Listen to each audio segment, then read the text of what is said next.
จารณาและอนุมัติบทรายงานผลการดำเนินธุรกิจของบริษัทปี 2024 รวมทั้งเอกสารรายงานเงินของบริษัทปี 2024 การดำเนินธุรกิจของบริษัทในปี 2024 แม่นได้ผลิตกระแสไฟฟ้าขายให้รัฐวิสาหกิจไฟฟ้าลาวตามสัญญาซื้อขายไฟฟ้าและดำเนินการตามกฎหมายกฎระเบียบต่างๆของบริษัทมหาชนที่จดทะเบียนในแต่ละรัฐลาวบริษัทมีที่จดทะเบียนจำนวน 6,717.21 ตื้อกีบและมีหุ้นสามัญเท่ากับ 1,679,303,697 หุ้นผลการดำเนินธุรกิจปี 2024 สามารถสำรวมได้ดังนี้ 1. ด้านกำลังติดตั้งและการผลิตในปีถ่ายปี 2024 บริษัทมีกำลังติดตั้งทั้งหมด 1,736.72 เมกะวัตต์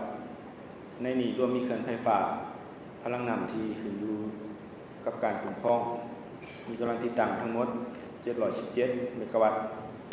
การเข้าถึงหุ้นในเครื่องไฟฟ้าพลังน้ำของผู้ผลิตไฟฟ้าเอกราชรวมกำลังติดตั้งตามสัดส่วนที่ถือหุ้นนั้นมีจำนวน 1,019.72 เมกะวัตต์ในปี 2024 เคลื่อนที่บริษัทคุ้มครองสามารถผลิตพลังงานได้เท่ากับ 2,558.17 กิกะวัตต์โมงการผลิตจากเครื่องผู้ผลิตไฟฟ้าเอกราชที่บริษัทเข้าถึงหุ้นสามารถผลิตได้ 4,411.48 กิกะวัตต์โมงตามสัดส่วนที่ถือหุ้นดังนั้นในปี 2024 บริษัทสามารถผลิตพลังงานไฟฟ้าได้ทั้งหมด 6,969.65 กิกะวัตต์โมง 2. ด้านรายรับรายจ่ายด้านรายรับของบริษัทประกอบด้วยรายรับจากการขายกระแสไฟฟ้าแก่ฟฟลกำไรจากการลงทุนในวิสาหกิจค้าหุ้นและบริษัทหุ้นส่วนบรรดาโครงการเคลื่อนไฟฟ้าเอกราชหรือ IDP และรายรับอื่นๆโดยมีรายละเอียดดังนี้บริษัทมีแผนรายรับเท่ากับ 2,835.16 ตื้อกีบปฏิบัติตัวจริงได้ 3,001.52 ตื้อกีบลืมแผนการ 5.87% รายรับจากการขายกระแสไฟฟ้าลืมแผน 27.1 ตื้อกีบรายรับอื่นๆลืมแผน 78.18 ตื้อกีบกำไรของหุ้นจากการลงทุนในวิสาหกิจค้าหุ้นและบริษัทหุ้นส่วนลืมแผน 61.08 ตื้อกีบด้านรายจ่ายในการดำเนินธุรกิจประกอบมีรายละเอียดดังนี้บริษัทมีแผนรายจ่ายเท่ากับ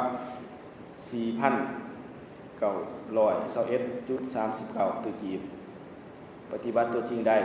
4,713.86 ตื้อกีบ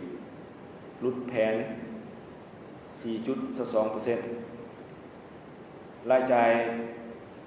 ทางการเงินลดแผน 129.22 ตื้อกีบขาดทุนจากอัตราแลกเปลี่ยนลดแผน 266.36 ตื้อกีบข้อ 3. กำไรขาดทุนจากการสรุปรายรับและรายจ่ายขันเทิงเฮ็ดให้บริษัทขาดทุนจำนวน 1,710.52 ตื้อกีบข้อ 4. การปฏิบัติพันธะต่อรัฐบาลบริษัทได้ปฏิบัติการมอบพันธะให้แก่รัฐบาลอย่างปกติและทันเวลาการมอบพันธะให้รัฐบาลประจำปี 2024 รวมมีค่าผักหลวง 1% ของรายรับจากการขายกระแสไฟฟ้าอากรกำไร 10% อากรมูลค่าเพิ่มอากรเงินเดือนรวมเป็นเงินทั้งหมด 18.24 ตื้อกีบการบุกระบวนและการทำหน้าสิ่งมนุษย์ บริษัทประกอบมีจำนวนบุคลากรอยู่ในการครองทั้งหมด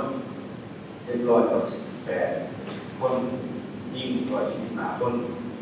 โดยมีตามเส้นทางนโยบายตัวกระบวนการพัฒนาบุคลากรการยกระดับการวิชาเฉพาะและการคุ้มครองภายในและต่างประเทศรวมทั้งหมด408 คนครบกิจกรรมเกี่ยวกับงานสื่อของสังคมในปี 2024 บริษัทได้ใช้งบประมาณในเรื่องงานดังกล่าวจำนวน 3.69 ปีสภาบริหารจะได้มาเห็นแล้วยินดีในกองประชุมสามารถทุกมุ่นบริษัทให้กองประชุมสามารถทุกมุ่นพิจารณาอนุมัติเอารถได้งานผลการดำเนินธุรกิจของบริษัทปี 2014รวมทั้งเอกสารทางการเงินของบริษัทปี 2014ต่อไปขอเรียนเชิญท่านประธานสิบกองประชุมด้วยความใจจะปฏิบัติตามมาตรการมีคำเห็น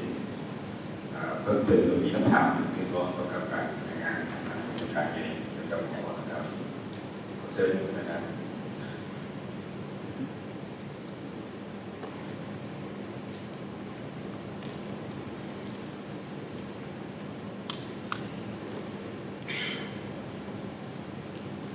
ถ้าหากมีท่านใดถามเจ้าขอเสนอให้กรมประชุมพิจารณาเอามองปฏิบัติบทรายงานผลการดำเนินธุรกิจของบริษัทปี 2024รวมทั้งเอกสารรายงานการเงินของบริษัทปี 2024ทีนี้กรมประชุมจะต้องได้ลงมติอนุมัติด้วยคะแนนเสียงหลายกว่าครึ่งหนึ่งหรือว่าหลายกว่า50ส่วนน้อยจำนวนเสียงของกรมประชุมทางมีของประชุมแบบ2 หน้าถ้าหากผู้ถือหุ้นท่านใดโมดินีก็เป็นได้บัตรคือเพื่อนเจ้าหน้าที่มีสิทธิ์บัตรลงคะแนนเสียงจากประธานสำหรับประธานเรามองประชุมแบบออนไลน์ก็สามารถลงปุ่มเห็นดีหรือไม่เห็นดีตามการแนะนำได้ขอเชิญประธานลงคะแนนเสียงเชิญการนับคะแนนเสียงเป็นได้สำเร็จแล้วนะครับพระเจ้าขอประกาศผลของการนับคะแนนเสียงประธานรับทราบคือดังนี้ 1. เสียงเห็นดีจำนวนทั้งหมด 1,544 ล้าน 132,192 เสียงของหุ้นเท่ากับ1ห้อยส่วนห้อยเทียบใส่จำนวนหุ้นของผู้ถือหุ้นที่เข้าร่วมของประชุม 2. มันบ่เห็นดี0 เสียง0 หุ้นเท่ากับ0ส่วนห้อยเทียบใส่จำนวนหุ้นของผู้ถือหุ้นที่เข้าร่วมของประชุมดังนั้นข้าพเจ้าขอประกาศผลของประชุมมีมติเป็นเอกภาพอับห้องเอาบทรายงานผลของการดำเนินธุรกิจของบริษัทปี 2024รวมทั้งเอกสารรายงานการเงินของบริษัทปี 2024ด้วยคะแนน 1,544 ล้าน 132,192 เสียงรวมหุ้นเท่ากับ1ห้อยส่วนห้อยของจำนวนเสียงทั้งหมดที่เข้าร่วมของประชุมโอกาสต่อไปขอเชิญท่านผู้อำนวยการใหญ่เสนอวาระ